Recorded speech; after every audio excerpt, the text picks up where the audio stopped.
नमस्कार, स्वागत है आप सभी का म्यूचुअल फंड हेल्पलाइन में। आपके साथ मैं हूं स्वाति। आप कम रिस्क में ठीक ठाक सा मुनाफा कमाना चाहते हैं या फिर थोड़ा ज्यादा रिस्क उठाकर मोटे रिटर्न की उम्मीद करते हैं? म्यूचुअल फंड में आपके लिए सभी तरह के विकल्प हैं।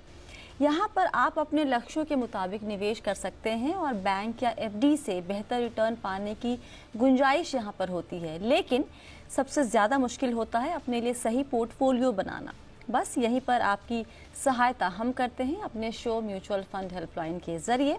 चलिए शुरू करते हैं शो और देखते हैं कि आज के शो में खास क्या है।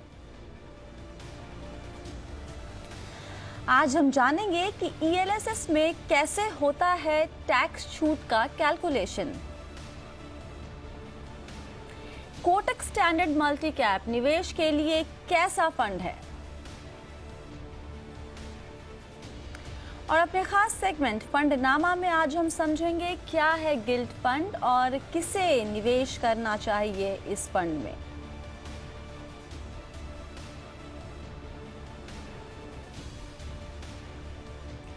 और सवालों के जवाब देने के लिए हमारे साथ हैं investonline.in के फाउंडर अभिनव एंग्रिश। अभिनव, बहुत बहुत स्वागत है आपका शो में। कैसे हैं आप? थैंक यू स्वाति, मैं अच्छा हूँ। आई होप आप और जी बिजनेस के सारे स्टाफ भी सेफ हैं। एकदम बढ़िया, सब बहुत बढ़िया है। यहाँ पर हम अब पहला सवाल ले लेते हैं। जयंत मंडल जी हमारे साथ जुड़ रहे हैं फोन लाइन पर। जयंत जी नमस्ते, कहाँ से बात कर रहे हैं? नमस्ते मैम, मैं कलकत्ता से बोल रहा हूँ। जी बताइए।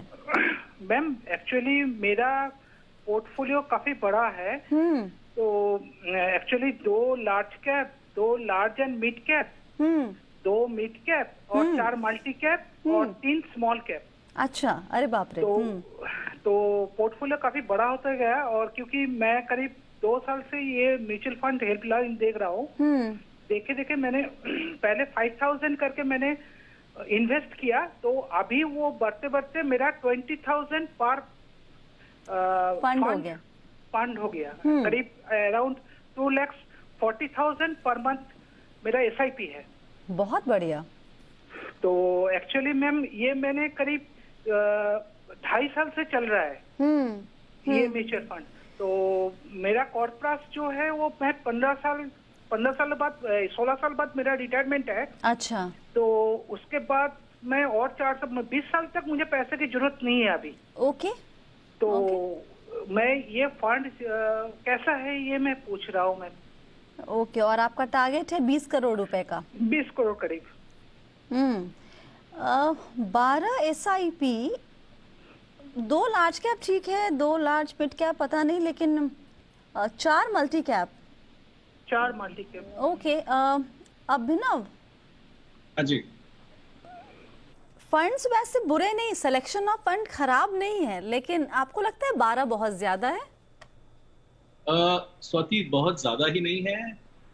देखिए स्वाति, कोई फंड खराब हो अच्छा हो, ये I think this should be a second selection जब आप किसी का पोर्टफोलियो डिजाइन कर रहे हैं या जब आप प्लान कर रहे हैं।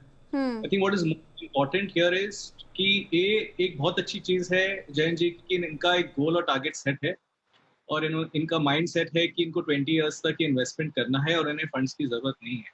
It's a fantastic thing. वो बहुत इंपॉर्टेंट है एक हमारे लिए एज एन एडवाइजर और एक इन्वेस्टर के लिए समझना कि आपके इवेंचुअल गोल्स और टारगेट्स क्या हैं। आई थिंक जो एक छोटी सी मैं कहूँगा गलती है ये है कि ऑफ कोर्स जो हम ये शो करते हैं म्यूचुअल फंड हेल्पलाइन, इसका पर्पज ही है कि हम एजुकेट करें। और आई थिंक जो गलती हुई है जैन जी से कि हर शो के हिसाब से जो मैक्सिमम स्कीम्स के नाम सुने होंगे, किस पर्पज से होंगे मुझे नहीं पता, उसके हिसाब से ये स्कीम्स पिक करते गए। हालांकि स्कीम्स अच्छी हैं, पर मेरे हिसाब से किसी भी पोर्टफोलियो में 4 या 5 स्कीम से ज़्यादा की ज़रूरत नहीं है एट ऑल। और अगर ये रेगुलरली शो देख रहे हैं तो हम भी कंटिन्यूसली हम सबको यही सजेस्ट करते हैं इन्वेस्टर्स को कि आप वैसे भी म्यूचुअल फंड में इन्वेस्ट कर रहे हैं तो आप डाइवर्सिफाइड हैं। अनलेस आपकी स्कीम कोई कंसिस्टेंटली अंडर परफॉर्मिंग है आपके बेंचमार्क से या फंड मैनेजर वो रिटर्न्स नहीं दे पा रहा है ऑन अ कंसिस्टेंट बेसिस। ये बहुत जरूरी है समझना, कंसिस्टेंट बेसिस। और कंसिस्टेंट ये नहीं होता है कि आप हर महीने चेक करें, आप साल या 3 साल के भी एवरेजेस के साथ से देखें तो उससे हम कंसिस्टेंट कहेंगे और उसको कंटिन्यूसली चेक करना जरूरी है। अगर वहां पे आपको लगता है कि इनकंसिस्टेंट है और वॉलेटिलिटी ज्यादा है फंड में जो आपके गोल को सूट नहीं कर रही है, तो आप स्कीम चेंज करें, ना कि आप वो स्कीम को का निवेश उसी में रखकर आप नई स्कीम सेलेक्ट करें। जबकि इनकी स्कीम्स अच्छी भी हैं, मुझे कहना पड़ेगा कि इनको पोर्टफोलियो काफी प्रून करना चाहिए। मेरे हिसाब से 50% स्कीम्स ही होनी चाहिए इनके पोर्टफोलियो में। तो या तो ये मेरे large cap, HDFC mid cap, Axis mid cap, Motilal multi cap, इन स्कीम्स को पोर्टफोलियो से कम करके दूसरी स्कीम्स में यही अमाउंट ऐड करें। ओके बिकॉज ओवर डाइवर्सिफिकेशन की वजह से इनके ये रिटर्न्स आना बहुत मुश्किल है। मैं ये नहीं कह रहा हूँ रिटर्न्स नहीं आएंगे, but it is a better way to manage the portfolio going forward. Jayant ji. हाँ हाँ, मैंने सुना मैम। जी, कुछ और भी? मोतीलाल मैम, और एक बात है, ये जो मेरा जो कॉर्पस ये जो आ रहा है मेरा म्यूचुअल फंड्स का जो एसआईपी का अमाउंट, ये मेरा एक बैलेंस एडवांटेज फंड था, तो वहां से आ रहा था। तो इस साल से तो बैलेंस एडवांटेज फंड ये मतलब डिविडेंड आ रहा था, तो डिविडेंड अब टैक्सेबल हो गया। अच्छा, तो मैं कैसे मैनेज करूंगा? ये तो इतना अमाउंट, वही तो मैं सोच रहा हूँ ये कि आपके पिताजी के निवेश से आ रहा था? यस अच्छा, मैम। ओके। क्या अप्रोच लेना चाहिए यहाँ पर अभिनव इन्हें? देखिए, डेफिनेटली स्वाति, इस साल से डिविडेंड टैक्सेबल है। डिविडेंड की इनकम में ऐड होगा, तो जो भी इनकम ब्रैकेट में, मैं समझता हूँ अगर ये महीने के 2.5 लाख रुपए इन्वेस्ट कर रहे हैं तो नेचुरली ये टैक्स ब्रैकेट में आएंगे। तो कोई सेंस नहीं होता है कि ये डिविडेंड ऑप्शन ले इनको, बल्कि इमीडिएटली अपना एसआईपी को भी मूव ग्रोथ में करना चाहिए।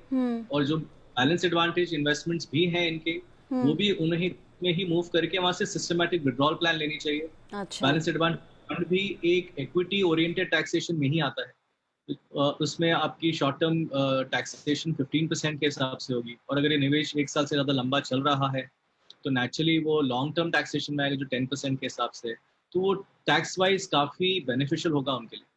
तो इसको रीस्ट्रक्चर करना जरूरी है। एक स्वाति बहुत इंपॉर्टेंट पॉइंट मैं बताना चाहूंगा, आई होप ये किसी को कंसल्ट कर रहे हैं जो रेगुलरली इन्हें एडवाइस और सलाह दे रहा है कि कहाँ आपको इन्वेस्ट करना है, कैसे टैक्सेस आपको मैनेज करना है, आप गोल्स कैसे रीच करेंगे and so on and so fourth.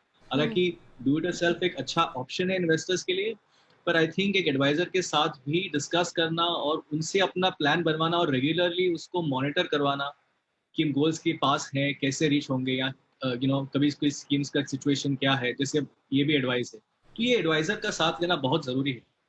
तो मेरा इनके लिए स्ट्रॉन्ग रिकमेंडेशन है कि वो एक सलाहदार भी अपने साथ रखें। तो जयंत जी। मैम। हाँ, तो क्लियर हो गया ना? हाँ मैम, क्लियर हो गया मैम। ठीक है। ये जो एसआईपी है सब ग्रोथ में है, सिर्फ बैलेंस एडवांटेज फंड का जो है वो डिविडेंड तो वहाँ से भी यही सलाह दे रहे हैं कि आप उसको आप ग्रोथ में कन्वर्ट कर लीजिए और उसके बाद एसडब्ल्यूपी के जरिए पैसे वहाँ से निकाल लीजिए ना। Yes ma'am. चलिए अगला सवाल लेते हैं। प्रीतिमय जी का सवाल आया है कोलकाता से, उन्होंने अपना सवाल ईमेल किया है। इनके पास Kotak Standard multi cap fund है जिसके 3 साल के परफॉर्मेंस को देखकर ये बहुत ही ज़्यादा निराश है। फंड साइज को लेके भी इनको थोड़ा कंसर्न है। जानना चाहते हैं कि 20 साल के लिए अगर निवेश कर रहे हैं तो फिर मल्टी कैप में क्या करना चाहिए। कोटक स्टैंडर्ड मल्टी कैप का 3 साल का एसआईपी रिटर्न जो है अभिनव, मैं अभी चेक कर रही थी, करीब 1.17% का सीएजीआर दिखा रहा है। जाहिर सी बात है डिसअपॉइंटमेंट होगी, करना क्या चाहिए लेकिन अगर नजरिया 20 साल का हो तो? स्वाति, फर्स्ट क्वेश्चन जो मैं आंसर करना चाहूंगा, अगर आपका नजरिया 20 साल का है तो 3 साल में हिकअप्स नहीं आने चाहिए। जैसे हमने प्रीवियस कॉलर में से भी बात करी थी, हमने सजेस्ट किया था कि आप एक 3 साल के पीरियड के हिसाब से फंड को इवैल्यूएट करें over a period of time. Naturally in the last 3 years fund ने रिटर्न्स नहीं बनाए हैं, या नहीं इन्वेस्टर्स ने रिटर्न्स नहीं बनाए हैं। बट देखिए, आपको फंड का कॉम्पोजिशन और फंड का इन्वेस्टमेंट थोड़ा सा समझना जरूरी है। ये मल्टी कैप स्ट्रैटेजी है तो नेचुरली ये अपना allocation large cap, mid cap, small cap के बीच में चेंज कर सकते हैं।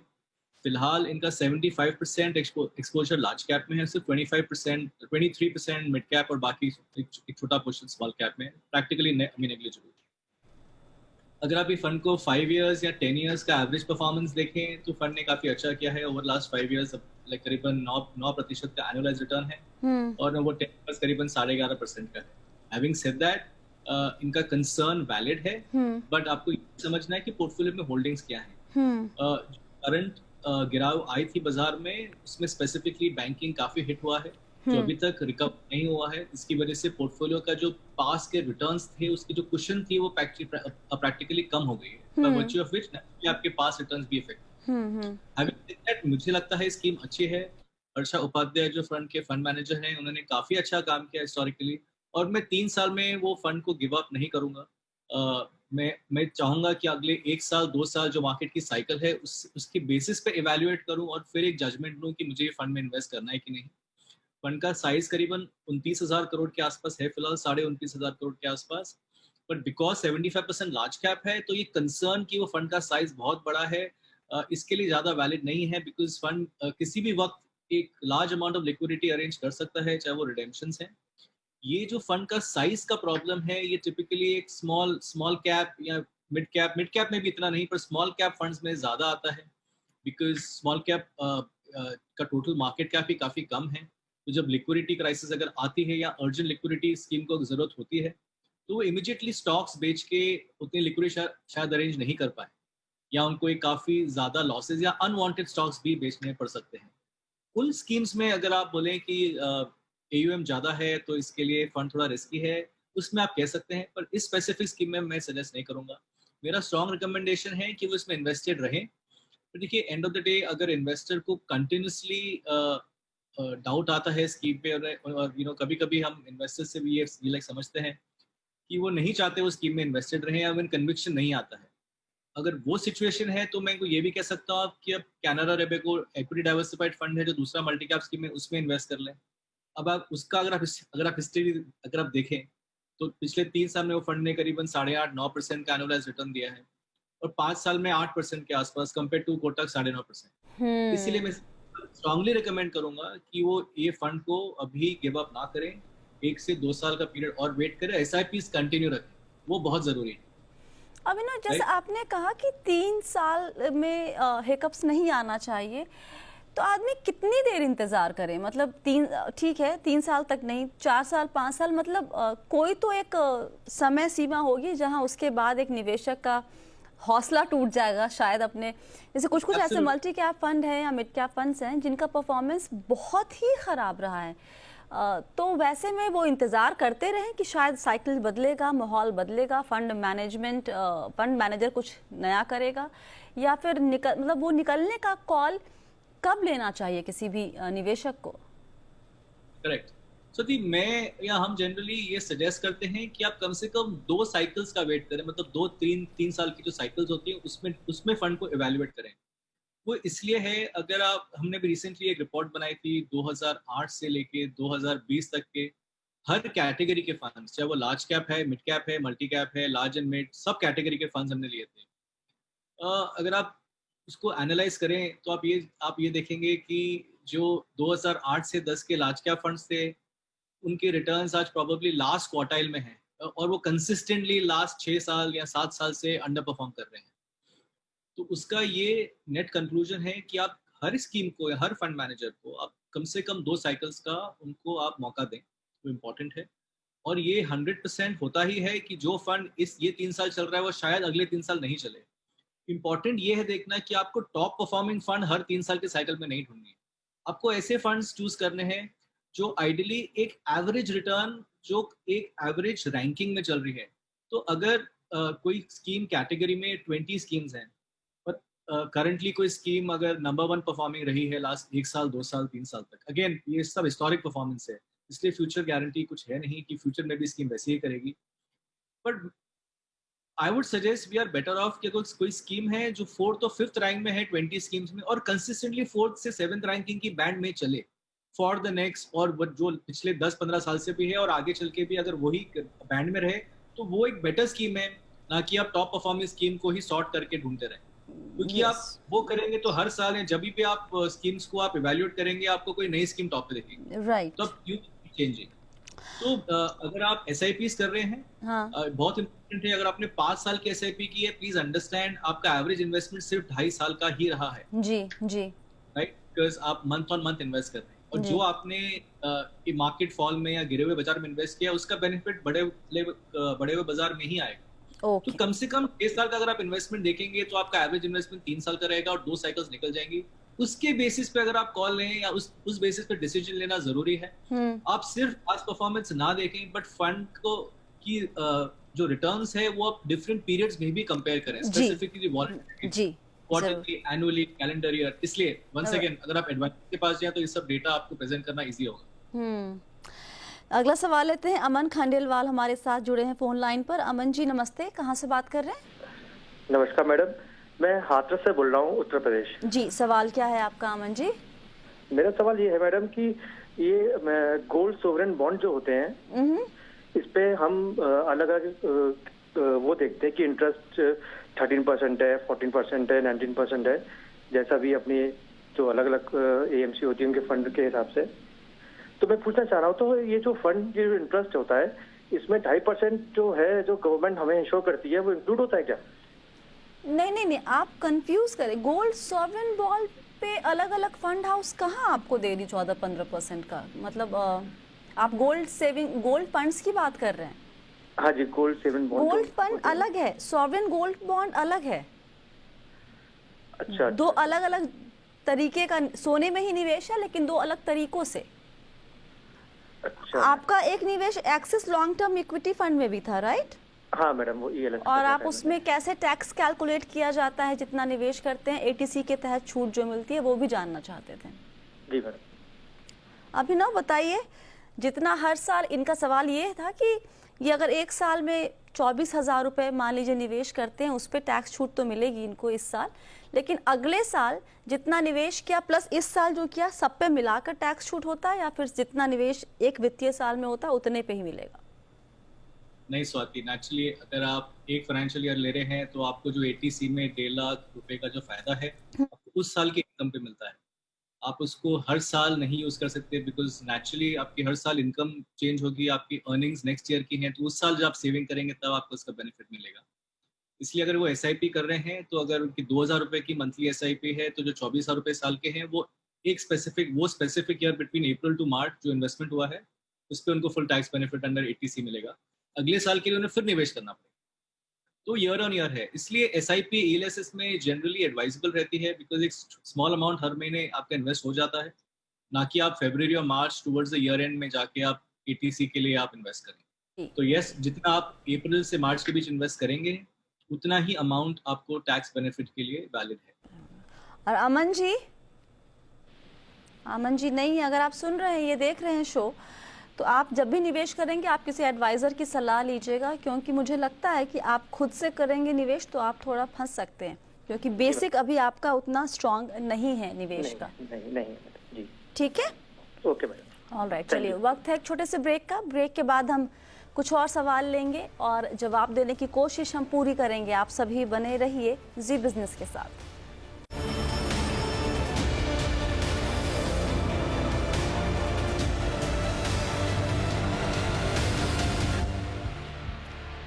म्यूचुअल फंड हेल्पलाइन में एक बार फिर से आप सभी का स्वागत है। आज आपके सवालों के जवाब दे रहे हैं हमारे एक्सपर्ट अभिनव एंग्लिश। अब हम रुख करते हैं हमारे खास सेगमेंट फंडनामा की तरफ।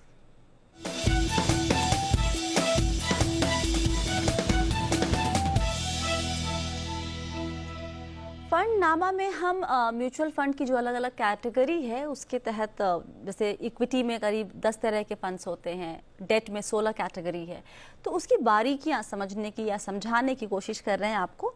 अभी हम डेट फंड के अंदर जितनी कैटेगरी है उसको एक एक करके समझ रहे हैं। आज बारी है गिल्ट फंड की। जुड़ा सवाल हमारे पास आया है शिवाजी का जो सवाल था वो बेसिकली जानना चाह रहे थे कि ये कांस्टेंट मैच्योरिटी फंड क्या होता है और गिल्ट फंड और प्योर डेट फंड के बीच में डिफरेंस क्या होता है। उसी से जोड़ के हम अपना फंडनामा शुरू करते हैं। अभिनव, गिल्ट फंड में कहते हैं कि रिस्क बहुत ही कम होता है, क्योंकि आप जो निवेश कर रहे हैं, जो फंड मैनेजर निवेश कर रहा है, वो एक्चुअली इन अ वे सरकार को पैसा दे रहा है, तो वहाँ पर डिफॉल्ट रिस्क नहीं होता। लेकिन यहाँ पे किस तरह का रिस्क होता है? स्वाति, देखिए, ये थियोरेटिकली बात सही है कि जो सॉवरेन इन्वेस्टमेंट है, जो आप गवर्नमेंट में इन्वेस्ट कर रहे हैं, वो आइडियली सबसे सेफ इन्वेस्टमेंट माना जाता है, बिकॉज उसमें आपको जनरली डिफॉल्ट रिस्क नहीं रहता है, जैसे आपने कहा। हालांकि ये समझना ये भी जरूरी है कि ये ट्रेडेबल सिक्योरिटीज हैं। ये सारी सिक्योरिटीज जिसे हम गिल्ड या गवर्नमेंट सिक्योरिटीज कहते हैं, ये डेट मार्केट्स में ट्रेड की जाती हैं, जहाँ स्पेसिफिकली इंस्टीट्यूशंस या म्यूचुअल फंड्स जैसी कंपनियां लाइक और बैंक्स, ये जनरली वहाँ पे गवर्नमेंट सिक्योरिटीज बाय और सेल करती हैं। इसका मतलब है उसमें भी डिमांड और सप्लाई का पीरियड होता है। आई मीन डिमांड और सप्लाई की टेक्निकल्स चलती हैं। हालांकि गिल्ट अलग अलग पीरियड्स के लिए भी अवेलेबल होती हैं और 10 इयर्स तक की गिल्ट सिक्योरिटीज अवेलेबल होती हैं। नेचुरली अगर इकोनॉमिक सिचुएशन ऐसी है कि अगर आपके इंटरेस्ट रेट्स बढ़ रहे हैं, तो अगर आपने कोई गिल्ट सिक्योरिटी पिछले साल ली है या फंड ने ली है, उसकी वैल्यू नेचुरली कम होगी। और अगर इंटरेस्ट रेट्स गिर रहे हैं तो गिल्ट फंड्स की वैल्यू बढ़ती है इन दैट इंटरिम पीरियड। तो एक फंड में ये भी इंपॉर्टेंट डेट में देखना जरूरी है कि वो फंड का ड्यूरेशन क्या है, या मॉडिफाइड ड्यूरेशन जिसे कहते हैं, वो कितने पीरियड के लिए है, वो कितने इयर्स के लिए है, और उसके कंपैरेटिव जो फंड ने निवेश किया है, जो उसकी यील्ड टू मैच्योरिटी, जो आपको कुछ टेक्निकल चीजें बता रहा हूँ मैं, पर ये इजीली डेटा अवेलेबल रहता है। अब ये समझिए कि अगर पिछले आप 3 महीने या 4 महीने गिल्ड फंड का रिटर्न्स देखें तो उन्होंने एक्चुअली डबल डिजिट रिटर्न्स दिए हैं, जो काफ़ी इन्वेस्टर्स को एक्साइट करते हैं कि आपको गवर्नमेंट सिक्योरिटीज़ में इन्वेस्ट करने के बाद डबल डिजिट रिटर्न्स मिल रहे हैं। पर एक्चुअली ये सही नहीं है। इसका एक एनालॉजी अलग है। ये इसलिए डबल डिजिट रिटर्न्स दिख रहे हैं बिकॉज इंटरेस्ट रेट्स इतने गिर गए हैं। आज आपका रेपो रेट सब 3.5% के आसपास है, रिवर्स रेपो रेट। तो नेचुरली अगर आपका रेट ऑलमोस्ट 1% से ज़्यादा गिर चुका है तो आपके गिल्ड फंड्स में रिटर्न्स ज़्यादा दिख रही है बिकॉज इंटरेस्ट रेट्स गिरे हैं। एक इसका सिंपल एग्जांपल समझना ज़रूरी है। जैसे मान लीजिए आपने किसी गिल्ड में इन्वेस्ट किया है जिसका इन्वेस्टमेंट 100 रुपये का है, और अगर वो इन्वेस्टमेंट का एक एवरेज रिटर्न अगर मैं 8% पकड़ूँ, तो अगर 10 साल के बाद वो वाला बॉन्ड की वैल्यू क्या होनी चाहिए, तो मैं रफली आप समझ लीजिए 180 रुपये के आसपास होगी। बट अब अगर इंटरेस्ट रेट्स बढ़ रहे हैं तो बॉन्ड की प्राइसेस गिरेंगी, राइट? तभी आपको वो 100 रुपये की जो वैल्यू है वो 98 पे आएगी, तब वो 180 का वो इंटरेस्ट रेट्स मैच कर पाएगी। उस सिचुएशन में आपको बेनिफिट होता है, और जब इंटरेस्ट रेट्स गिर रहे हैं तो इसलिए आपको यील्ड्स ज़्यादा दिखती है comparatively. I hope I am able to explain. काफी हद तक अभिनव, ये काफी टेक्निकल हो जाता है थोड़ा ये। I totally understand. एक चीज बताएं, क्योंकि आपने कहा कि अभी बीते कुछ दिनों में गिल्ड फंड के जो रिटर्न है बड़े ही अट्रैक्टिव दिख रहे हैं। अब वैसे में अलग अलग तरह की एडवाइजरी निकल कर सामने आती है। कुछ कहते हैं कि गिल्ड फंड में निवेश मत करो अगर तुम्हें इंटरेस्ट रेट साइकिल का अंदाजा नहीं है तो। कुछ कहते हैं शॉर्ट टर्म के लिए करो, कुछ कहते हैं 5 से 7 साल के लिए निवेश करो। जितनी ज़्यादा खबरें पढ़े उतने ज़्यादा आप कंफ्यूज होने के चांसेस ज़्यादा होते हैं। करना क्या चाहिए किसी निवेशक को? स्वाति, अगर आप वंस अगेन जैसे आप इक्विटीज में प्लान करते हैं, अगर आप डेट में भी सिमिलरली अगर पास रिटर्न्स देख के चलेंगे तो आज आपके सारे इन्वेस्टमेंट्स गिल्ड में होने चाहिए। बट रिटर्न्स देख के इन्वेस्ट करने की एक एक्सट्रीमली एक रॉन्ग फिलॉसफी है। इसलिए आप अपने पीरियड के हिसाब से फंड चूज करें। सो अगर आपका जो इन्वेस्टमेंट टेन्योर, जो आपको जिस पीरियड के लिए इन्वेस्ट करना है, अगर आपका शॉर्ट टर्म या अल्ट्रा शॉर्ट टर्म पीरियड है, तो उसके हिसाब से आपके पास फंड सिलेक्शन के ऑप्शंस हैं। उनमें फंड मैनेजर्स उसी पीरियड और उसी कैटेगरी के इन्वेस्टमेंट्स लेंगे। तो फॉर एग्जांपल अगर आपका अल्ट्रा शॉर्ट टर्म का पीरियड है या शॉर्ट टर्म का पीरियड है, तो फंड मैनेजर 1 साल से ज्यादा के पेपर्स में इन्वेस्ट नहीं करेंगे। तो उसमें वॉलेटिलिटी भी कंपैरेटिवली कम रहती है। तो अगर आप गिल्ड सॉरी अभिनव, वक्त थोड़ा कम है, तो गिल्ड फंड में कितना नजरिया लेके चले अगर निवेश करना है तो? क्विकली उसमें 2 कैटेगरी के फंड्स होते हैं, constant maturity gilt funds, constant maturity या open ended gilt funds. Constant maturity passive funds होते हैं जो कंटिन्यूअसली 10 ईयर पीरियड के लिए उनका पोर्टफोलियो हमेशा इन्वेस्टेड रहता है जी। अगर आपका पीरियड 5 से 7 साल का है, जो एक्टिव गिल्ड फंड्स हैं वो आपके लिए ideal. Okay, thank you so much Abhinav, आज सभी सवालों के जवाब देने के लिए और गिल्ड फंड को आसान शब्दों में समझाने के लिए। और आप अगर चाहते हैं कि आपके सवालों के जवाब हमारे एक्सपर्ट दे तो अपने सवाल हमें भेजिए। सवाल जहां भेजना है वो सारी डिटेल्स आपकी स्क्रीन पर है। सवाल जब भी लिखते हैं तो अपना नाम और अपना नंबर ज़रूर लिखें ताकि हम आपसे कांटेक्ट कर सकें। फिलहाल के लिए शो में इतना ही। आप सभी बने रहिए जी बिजनेस के साथ। नमस्कार।